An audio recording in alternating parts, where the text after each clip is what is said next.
Hello दोस्तों, good morning. आप सभी का बहुत बहुत स्वागत है मोबाइल पाठशाला के यूट्यूब चैनल पे। एमटीएस के सेशन में आप देखो, वैकेंसी है, फॉर्म भरे हुए हैं, सारे बच्चों को पता है कि पेपर एक ही होने वाला है। इसमें कोई मेंस वेंस का झंझट नहीं होता। यानी अगर सीधी सीधी बात बोल रहा हूं कि अगर आपको बिना किसी हिचक, बिना किसी नौटंकी के साथ नौकरी करनी है तो सीधा सीधा ये है कि ऐसे सेशन को जाने मत दीजिए। बिल्कुल पूरा देखिए। सेशन लाइक करना ना करना वो अलग बात है, बट सेशन को पूरा देखिए। सेशन को जब पूरा देखेंगे तो आपको बहुत सारी चीजें इसमें समझ में आएंगी कि एक टीचर के तौर पे मैं क्या बताने का प्रयास कर रहा हूं, या आपके एग्जाम में किस तरह के सवाल आ सकते हैं। ये दो चीजें बहुत जरूरी है, क्योंकि अगर ये दो चीजें ही आप अगर समझ गए तो सिंपल सी बात है, फिर वो कोई भी एग्जाम हो, एमटीएस का ही नहीं, सिर्फ सिर्फ एमटीएस की बात नहीं कर रहा हूं, कोई भी एग्जाम हो तो आप बड़े आराम से उसको आप क्रैक कर सकते हो। खासकर मैथ्स तो बस प्रैक्टिस वाली चीजें ही हैं। जितना ज्यादा प्रैक्टिस होगा उतना ही ज्यादा परफेक्ट होते जाएंगे। ठीक है। और एक बात और, कि हमेशा गलती करने से डरिए मत। बहुत सारे बच्चे क्या होते हैं ना, कि एक दो क्वेश्चन अगर आपके पीडीएफ के अगर नहीं सॉल्व हुए तो आप पूरा का पूरा क्वेश्चन छोड़ देते हैं। आप सोचते हैं कि हमसे बहुत सारी गलतियां हो रही हैं, हमारा कोई आंसर नहीं आ रहा है। तो गलतियों से मत डरिए, बल्कि गलतियों से सीखने का प्रयास करिए। और जब तक आप किसी सवाल में कम से कम 1 मिनट नहीं देते हैं, तो सामने वाला टीचर अगर वही सवाल तुम्हें समझाने का प्रयास करेगा ना, तो समझ में कम आएगा। मेरे कहने का मतलब यह है कि सवालों में टाइम दीजिए, थोड़ा समय दीजिए। एक दिन आएगा ऐसा जब आप रैपिड फास्ट खरगोश की तरफ भागेंगे। आज होगी आपकी चाल कछुए की तरफ। चलिए फटाफट से सभी लोग स्टार्ट हो जाइए बाबू। शेयर करना, लाइक करना और चैनल को सब्सक्राइब करना फटाफट से सभी लोग स्टार्ट हो जाइए। चलिए बालक, यहां से स्टार्ट करते हैं। A person who never made a mistake never tried anything new. कह रहा है कि वो आदमी जिसको ये लगता है कि उसने कोई गलती नहीं करी है, तो सिंपल सी बात, वो कुछ नया नहीं कर पाएगा, या उसको ऐसा लगे कि हमें कुछ गलती नहीं करनी है, साफ सुथरे तरीके से निकल जाना है, तो वो कुछ नया नहीं कर पाएगा। वो उसी पुराने ढर्रे पे, है ना, सुबह से शाम वाली जॉब पे वो जाता जाएगा और कुछ नया नहीं कर पाएगा। तो हमेशा अगर कुछ नया करना है तो सिंपल सी बात ये है, अगर कुछ नए तरीके से आपको एग्जाम क्रैक करना है तो नए तरीके से सोचना ही पड़ेगा। और सोचने के साथ साथ गलतियां भी होंगी और गलतियां आपको सिखाएंगी। मैं एक बात बताऊं आपको, एक छोटी सी बात बताना चाहता हूं, बहुत ज्यादा टाइम आपका नहीं लूंगा, छोटी सी बात सुनना। एक बच्चे का पेपर था तो उसने मेरे से बोला कि सर, पेपर है, एग्जाम है, नहीं होगा तो क्या होगा, अगर नहीं हुआ तो क्या होगा। तो देखो भाई, तो मैंने एक ही चीज उससे बोला, भाई चलो ठीक है, कोई बात नहीं, तुम्हारी तैयारी अच्छी है या नहीं भी अच्छी है, मेहनत तो तुमने किया है ना। और मेहनत किया है तो सिंपल सी बात यह है कि पढ़ाई बड़ी अच्छी तुम्हारी हुई होगी, हो गया तब तो ये तुम्हारे मेहनत का एक रिवॉर्ड है। और अगर नहीं हुआ तो तुम्हें ढेर सारा एक्सपीरियंस मिलेगा। क्या भाई? और ये ढेर सारा एक्सपीरियंस एक्सपीरियंस जो आपका वो है, आने वाले एग्जाम में काम हो जाएगा। यही तो बात है। तो मेरे कहने का वही मतलब है कि आप किसी भी सिचुएशन को देखते कैसे हैं। ठीक है। तो हमेशा कुछ पॉजिटिव चीजें सोचने का प्रयास करिए, क्योंकि अगर पॉजिटिव रहेंगे, ठीक है, तो ही आपकी एनर्जी जो है ना, वो आपकी इंक्रीज होगी और दोगुनी तिगुनी एनर्जी के साथ अपना काम कर पाएंगे, अपने सवालों को सॉल्व कर पाएंगे। ठीक है ना, या अपनी पढ़ाई में कॉन्सेंट्रेट कर पाएंगे। भाई पहला सवाल आपका, ठीक है।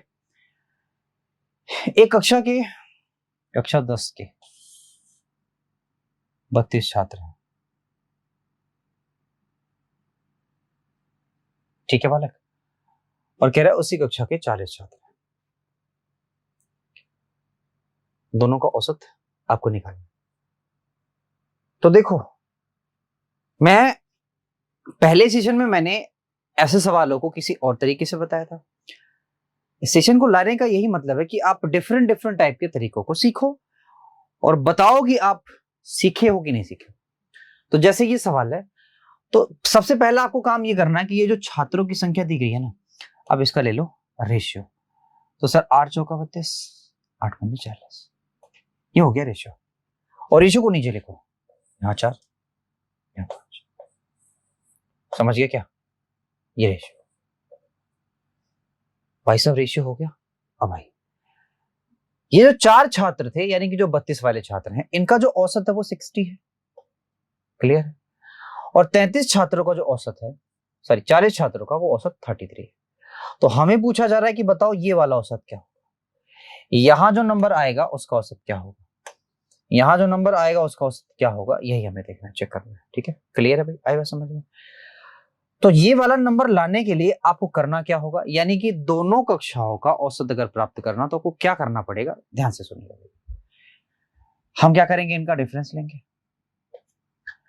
इनका डिफरेंस लेने लगे तो आप समझते हो सर कि मेरे पास आएगा 27 के,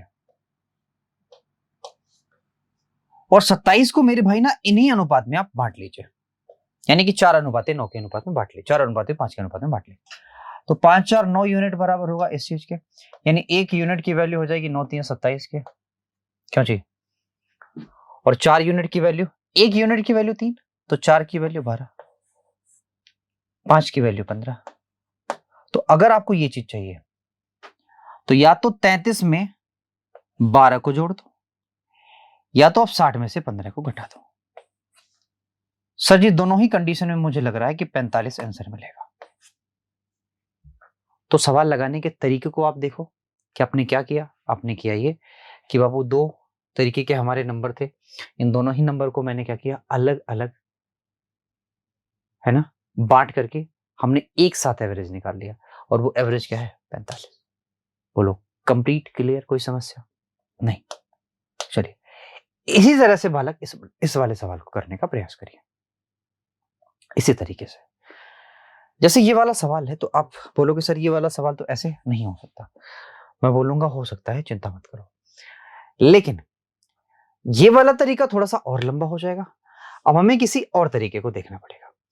तरीका ये हो सकता है कि आप इनमें से किसी एक को एवरेज मान लीजिए। मैंने कहा चलो मैं 65 को एवरेज मान लेता हूं, थोड़ा सा फास्ट करिएगा, 65 को एवरेज मान लेता हूं। ये वाला नंबर 5 ज्यादा है, तो सिंपल सी बात है कि एक वस्तु पर 5 ज्यादा, तो 13 वस्तुओं पर 13 25 65 ज्यादा, ये तो न्यूट्रल हो जाएगा। यहां दिख रहा है 5 कम, तो 15 25 75 के, कम है तो माइनस, ज्यादा है तो प्लस। ओवरऑल कितना कम या ज्यादा है, तो आप बोलोगे सर -10 कम बना रहा है। कितने आंकड़े बाबू, तो आप देखोगे तो यहाँ 40 आंकड़े हैं। 40 को हम बोल सकते हैं सर पॉइंट का 25, बोलो हाँ है ना, पॉइंट का 25। और इसी का क्या ले लो, मतलब जो हमने औसत लिया था उस औसत से इतना कम और आएगा 25, यानी कि 64, 10 बोलो 75। ये आपका रियल एवरेज है, एग्जैक्ट एवरेज। ठीक है बालक, फास्ट थोड़ा सा मैंने बोला है तो फास्ट ही करेंगे, ठीक है क्या, एकदम आसानी से। यहां पे देखिए, यहां जो अभी हम कर रहे थे, यहां अगर मैं कंपैरिजन कराऊं तो कंपैरिजन में अगर एवरेज मुझे मानना तो मैं 10 को एवरेज मान लूं। इसका कंपैरिजन ये 5 ज्यादा है तो मेरे पास 3 आंकड़े, 5 ज्यादा 3 पे, तो 5 दिया 15, यहां तो 0 हो जाएगा, यहां हो जाएगा 5 25 25 के, लेकिन ये कम था, सॉरी ये ज्यादा था, ये कम है, दैट इज इक्वल टू बालक माइनस का 10, यानी 10 योग में कमी आएगी और औसत में कमी चाहिए, तो इन सभी नंबरों का जोड़ करो और भाग दे दो। तो सर अगर मैंने भाग दिया तो -1, दैट इज इक्वल टू भाई 9। क्लियर? आइए बताइए। एक व्यक्ति ने चावल थैले में 800 रुपए का 8 थैला, प्रत्येक थैलों में 1000 रुपए का तथा 5 एक व्यक्ति ने 8 थैला 1000 रुपए का चावल के थैलों में 800 रुपए का 8 थैला में प्रत्येक, ये थोड़ा सा गड़बड़ दिख रहा है मुझे, कुछ गड़बड़ है सवाल में, यहाँ सवाल में कुछ गड़बड़ है, क्योंकि हमारे पास जो थैले वाले हैं ना वो थोड़े से अलग अलग है। एक व्यक्ति ने चावल थैलों में प्रत्येक 800 रुपए का 800 रुपए का पता नहीं क्या दिया, 8 थैले में प्रत्येक 1000 रुपए का, 5 थैलों में 1200 रुपए का। तो बताना आपको थैलों की औसत कीमत क्या थी। पलक हमारे पास यहाँ थैलों की संख्या मिलनी चाहिए, यहाँ वो चीज नहीं। अगर वो चीज होती तो हम सवालों को आराम से कर लेते। तो एक कहीं ना कहीं मिस्टेक है, और मिस्टेक है तो इस सवाल को हम छेड़ेंगे नहीं। क्यों जी? ठीक है। अगले यहाँ ये सवाल को देखिए, बड़े ध्यान से देखिए सवाल को। कह रहा आपसे विज्ञान विषय की 3 कक्षाएं हैं ABC, जीव विज्ञान की परीक्षा देती हैं, मतलब तीनों की तीनों लोग जीव विज्ञान की परीक्षा देते हैं। A को औसत अंक 83 है, B के औसत अंक 76 है, और C के औसत अंक भाई साहब कितने हैं? 85। कह रहा A और B के औसत अंक कितने हैं भाई? 79 है। अच्छा, A और B के औसत अंक अगर 79 तो A और B का सम कितना बनाएगा? तो आप बोलोगे A और B का जो सम बनाएगा, उन्होंने दोनों 18 के 8 और 7 दूनो 14 15 के। वहां जरा देखिए A और B का सम कितना बना रहा है सर? 6 3 9 आ गया। ठीक है जी। और 8 8 16 एक कम कर दो तो 15। लगभग है, लेकिन समथिंग समथिंग है, लगभग है। हालांकि मैं ये समझता हूं जहां पे आपका 79 लिखा है, यहाँ पे अगर 0.5 अगर लिखते थे तो काम मेरा चल जाता। यहाँ पे एक मुझे थोड़ी सी गलती नजर आ गई। आगे देखो सर, आपसे कह रहा है कि बी और सी का औसत कितना ये है, तो बी और सी कितने बाबू? अच्छा, औसत ही है तो बी और सी का सम क्या होगा? 8 दूना 16 162। ठीक है। बी का है बाबू 76 और ये है 85, तो दोनों को जोड़ोगे तो 6 और 5 11 की कैरी हो गया मेरे पास, 1 के 8 7 15 और 1 16 161। समझ गए? तो मैं ये बोल सकता हूं कि 81.5 अगर ये होता तो मेरा बिल्कुल करेक्ट होता आंसर। समझ में? आपने क्या किया? 0.5 घटा लिया, 0.5 क्या किया? घटा लिया। अब जरा ध्यान से सुनिए, अगर मैं इन सभी को ऐड करूं, यानी 81 76 और 85, तो आप ये मानोगे बात कि सर जी 161 में आप क्या कर दो? 83 जोड़ दो तो 4 हो गया, और ये हो गया 24 के। मेरे पास 3 है तो 3 से आप भाग देंगे, 8 3 24। ठीक है। और 8 3 24 हुआ, और 3 1 3। तो आप 81 पॉइंट समथिंग मत लिखो, सिर्फ 81 लिखो, काम खत्म। पॉइंट समथिंग मत लिखो, क्योंकि पॉइंट देखो हर जगह हटा रहा, तो यहाँ भी हमने हटाते, बस बात खत्म। समझ गए क्या? आई नेक्स्ट। क्योंकि 0.5 आ भी नहीं सकता ना, इसलिए 81 लिखो, काम खत्म। कह रहा है किसी कक्षा के विद्यार्थियों का औसत बाबू क्या 68 है, कक्षाओं का औसत क्या है? This one. छात्रों का औसत क्या है? This one. तो पूछा है, बताओ कि कक्षा में छात्रों का प्रतिशत ज्ञात करें। ये सवाल है, ध्यान से समझिए। यहां हम लिखेंगे छात्रों का औसत, और यहां हम लिखेंगे छात्राओं का औसत।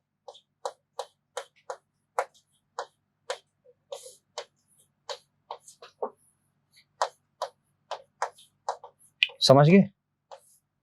और यहां हम लिखेंगे स्कूल का औसत, स्कूल का एवरेज। तो यहां क्या आएगा? वो छात्रों की संख्या,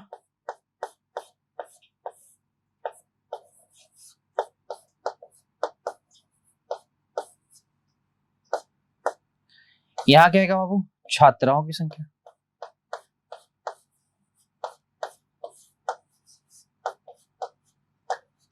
तो मैं अगर आपसे पूछूं कि आप यहां से, अगर मैंने इतना सारा लिख दिया, तो आप यहां से समझे क्या? आप यहां से पॉजिटिव क्या के लेके जा रहे हैं, यानी कि क्या चीज आप यहां से सीख के जा रहे हैं? तो सर आप बोलोगे कि अगर यहां छात्रों का औसत है, का एवरेज, अगर यहां छात्रों का एवरेज दिया हुआ है तो इसके जस्ट नीचे छात्रों की संख्या है, और यहां छात्राओं का औसत दिया हुआ है तो इसके जस्ट नीचे छात्राओं की संख्या है, और यहां स्कूल का कुल एवरेज है। तो यहां देखना जरा, विद्यार्थियों का कुल औसत कितना बाबू? 68, ये तो बीच वाला है। छात्रों का औसत 80 और छात्राओं का औसत 60। तो बालक यहां आएगा 8, यहां आएगा 12, काट दोगे तो बाबू ये रेशियो में आता है, ये रेशियो में। तो 4 दूना 8 और 4 3 12। अगर विद्यालय में टोटल स्टूडेंट की बात करो तो वो 5 यूनिट है। आपसे पूछा इसमें छात्र बताओ कितने हैं, तो छात्र है 2 यूनिट। तो कितना परसेंट, तो 2/5, 2/5 को हम लिखते हैं 40%। 40%, 40%। क्लियर भाई? आइए नेक्स्ट। करिए भाई करिए, आपके लिए ही ये सवाल है, करिए जरा ध्यान से।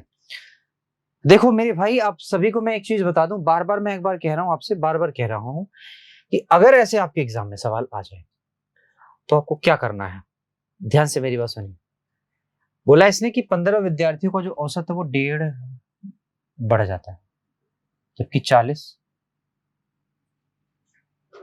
कह रहा कि जब, ये जैब नहीं है, जब है, जब 40 केजी का एक विद्यार्थी नए विद्यार्थी के स्थान पे आ जाता है, यही सवाल है। तो बालक एक बात समझना ध्यान से, इसको चाहो तो आप ओरली कर सकते हो, या चाहो मैं एक फॉर्मूला लिखता हूं उससे आप कर सकते हो। ठीक है? कैसे? यहां मैं लिखता हूं फॉर्मूला, यहां नहीं लिखूंगा। नए व्यक्ति का वजन, नए व्यक्ति का वजन बराबर पुराने का वजन। ठीक है भाई? और प्लस माइनस, याद रखना ये प्लस कब है, माइनस कब है। जब उसके आने से औसत बढ़ रहा है तो प्लस लगाना, जब उसके आने से औसत घट रहा है तो माइनस लगाना। ठीक है? कुल व्यक्तियों की संख्या भाई, कुल व्यक्तियों की संख्या,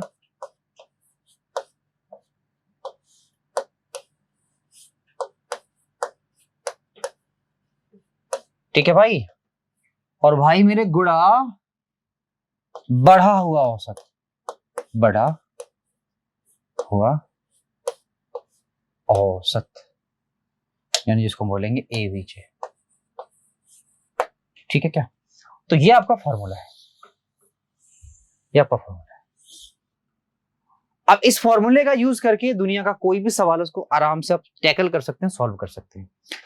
लेकिन मैंने बोला अगर चाहो तो आप ओरली भी कर सकते हो। मैंने क्या बोला कि भाई साहब जो भी नया व्यक्ति आएगा वो कम से कम तो इतना औसत लेके आएगा, कम से कम उतना वजन तो लेके आएगा, कम से कम की बात कर रहा हूं, कम से कम उतना वजन तो लेके आएगा ही आएगा जितने केजी का आदमी छोड़ के गया है। ठीक है? यानी कम से कम 40 केजी तो लेके आएगा ही आएगा, इसमें तो कोई डाउट नहीं है।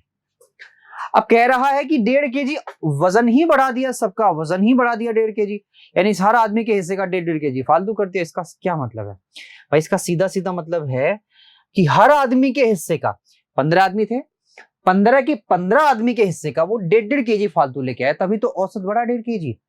और हमने आपको सिखाया है कि बाबू औसत का मतलब ही होता है बराबर बराबर बांटना। तो 1.5 केजी अगर बढ़ा है तो इसका मतलब सबके हिस्से में 1.5 केजी बढ़ा होगा ना, सबके हिस्से में। तो हर आदमी के हिस्से का 1.5 केजी फालतू लेकर है। इसका मतलब प्लस 15 था तो 15 हो जाएगा 2 22 है ना, 15 15 225 होता है, 62। ये आपके सवाल का राइट आंसर। अगर आप चाहते कि मैं इस पे करूं, देखो पुराने व्यक्ति का 40 आया है तो प्लस, गया होता तो माइनस, 15 बड़ा औसत ये, तो यहां भी औसत वही है। ठीक है भाई, समस्या कोई नहीं है ना? चलिए आगे बढ़ते हैं। वैसा ही सवाल आपका है, लेकिन यहां पे देखना जरा, यहां पे बोला औसत कम हो जाता है, औसत कम हो जाता, तो मैंने बोला है फॉर्मूले में कोई चेंज नहीं करना, कम हो जाता तो माइनस लिखना है। तो कम से कम 45 तो लेके आएगा ही आएगा बालक, कोई दिक्कत नहीं। ठीक है? अब जरा ध्यान से समझिए, एक और चीज समझना है। यहां जब माइनस मैंने लगा दिया था तो थोड़ा सा इसमें एक और चीज समझना है। एक काम करो, यहां माइनस मत लिखो,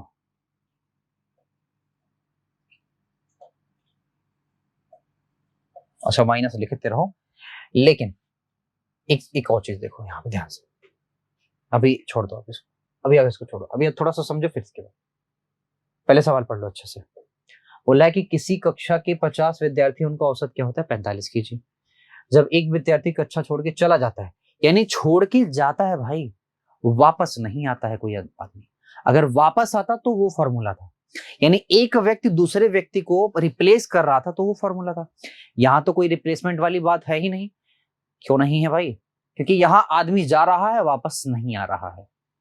ठीक है, जाने वाले वापस नहीं आएंगे। क्लियर है क्या?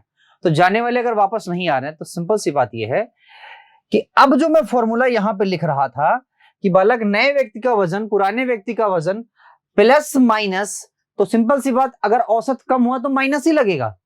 लेकिन यहां जो कुल व्यक्तियों की संख्या थी उसमें अब एक माइनस हो जाएगा, यानी कुल व्यक्तियों की संख्या अगर n होती है तो n माइनस 1 कर लेंगे और गुणा बढ़ा हुआ या घटा हुआ एवरेज करेंगे। बस इतनी सी चीज है। यानी अगर मैं एक अलग फॉर्मूला बनाना चाहूं कि बाबू नए व्यक्ति का वजन बताओ या एज बताओ या कुछ भी बताओ, न्यू पर्सन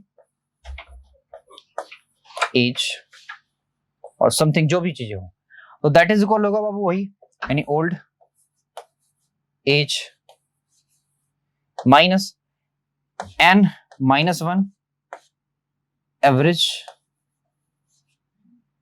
डिक्रीज और इंक्रीज, माइनस तो डिक्रीज। ठीक है बालक? ओहो गलत नहीं है, ये सही है। चलो जी बढ़िया, आगे फटाफट से। 45 केजी था आपके पास, n की वैल्यू 50 थे, लेकिन हमें लिखना है 49, क्यों जी? और हर व्यक्ति के हिस्से के 9 केजी 9 केजी नहीं 100 ग्राम 100 ग्राम 100 ग्राम 100 ग्राम 100 ग्राम। यहाँ 45 था ना, 45 करो 45 करो 45 करो 45 करो। अच्छा कम हो जाता है, कम हो जाता है ना, अरे यार रुको, कम हो जाता है बालक, तो यहाँ प्लस करो। प्लस क्यों करना है? कम कर दे रहा ना ये, और इसका मतलब ज्यादा लेके जा रहा है, समझना। आया गया वो तो अलग बात है, लेकिन अगर ये औसत कम कर दे रहा है तो सिंपल सी बात कुछ ज्यादा लेके जा रहा है, तो ये प्लस करना पड़ेगा ना। औसत ज्यादा लेके जा रहा है बाबू, यानी यहाँ प्लस करना पड़ेगा। यहाँ 100 ग्राम होगा तो आप समझते 4 5 plus 4 KG 9 49.9 KG 49.9 KG. Done. Next. बालक यहाँ बहुत प्यार से आप सवाल को करिएगा, कह रहा है कि 45 व्यक्तियों की औसत उम्र कितनी है? 1/9 वर्ष कम हो जाती है जब उसमें एक व्यक्ति जिसकी उम्र 60 वर्ष को एक अन्य आदमी प्रतिस्थापित कर देता है। प्रतिस्थापित कर रहा है बाबू, और औसत क्या हो रहा है? कम हो रहा है। तो सिंपल सी बात है कि अगर आपको नए व्यक्ति का वजन चाहिए, न्यू मैन वेट, अगर आपको न्यू व्यक्ति का वेट चाहिए तो पुराने व्यक्ति का औसत वजन 60 माइनस करना पड़ेगा कुल व्यक्तियों की संख्या गुणा कितना कम हुआ, तो 9 25 45 5 हुआ, तो सवाल का आंसर आ गया 55। ठीक है भाई? ठीक है क्या? फॉर्मूला हमेशा उसी चीज के लिए बनाया जाता है, ठीक है ना, जैसा सवाल एग्जाम में आ रहा हो, और जो फॉर्मूला बना है वो एग्जाम में ऐसे ही आएगा, और किसी खास सवाल के लिए ही बनाया जाता है, याद रखना, खास सवाल के लिए भाई। चलो जी, 8 जहाज कर्मी का औसत कितना होता है? इसको हम लिख सकते हैं 3/2 केजी। कितना बढ़ जाता है? 3/2 केजी बढ़ जाता है। प्रतिस्थापित हो रहा है तो औसत बढ़ रहा है, तो सिंपल सी बात बाबू, अगर न्यू मैन वेट अगर निकालना हो तो इक्वल, या सिंपल सी बात है आप लोग समझना कि 60 केजी पुराने व्यक्ति का, और औसत बढ़ रहा है तो प्लस लगाएंगे 8 गुणा 3/2, 4×3=12 यानी कि 72 केजी। हो गया ना आसान? सारी चीजें आसान हो गई, आसान हो जाएंगे धीरे धीरे, आप समझते रहिए, सारी की सारी चीजें आसान। कह रहा है कि 12 नाविक का औसत वजन क्या होता है बाबू? इतना बढ़ जाता है। एक नाविक जिसका वजन 55 केजी है को अन्य व्यक्ति प्रतिस्थापित करता है। देखो यहाँ पे भी बढ़ जा रहा है, सिंपल सी बात, आपके फॉर्मूले में प्लस आएगा, यानी कि न्यू मैन वेट। अगर यहां निकालना हो तो सिंपल सी बात है, पुराने का औसत यानी कि 55। क्लियर है? बढ़ रहा है तो प्लस करो, कुल व्यक्तियों की संख्या 12 है, कितना बढ़ गया? 1/3, 3 चौके 12, 59 आपके सवाल का राइट आंसर है। ठीक है बालक? 59 आपके सवाल का राइट आंसर है। यहां आइए, आगे आइए। Average age of 8 men increased by 3 years when two of them whose age is this one and this one are replaced by 2 person। यहां पे दो व्यक्तियों को मतलब कि रिप्लेस किया जा रहा है, दो व्यक्ति हैं, ठीक है ठीक है। What is the average of 2 person, कह रहा है कि दो व्यक्तियों का औसत क्या होगा, वो चीज, वो बंदे जो गए हैं बाहर यहां से, उनका औसत क्या होगा, यही सवाल है। तो अगर मैं बोलूं कि न्यू व्यक्तियों का जो एज होगा वो कितना होगा, ठीक है ना, न्यू 2 पर्सन एज, 2 मैन या पर्सन वेट,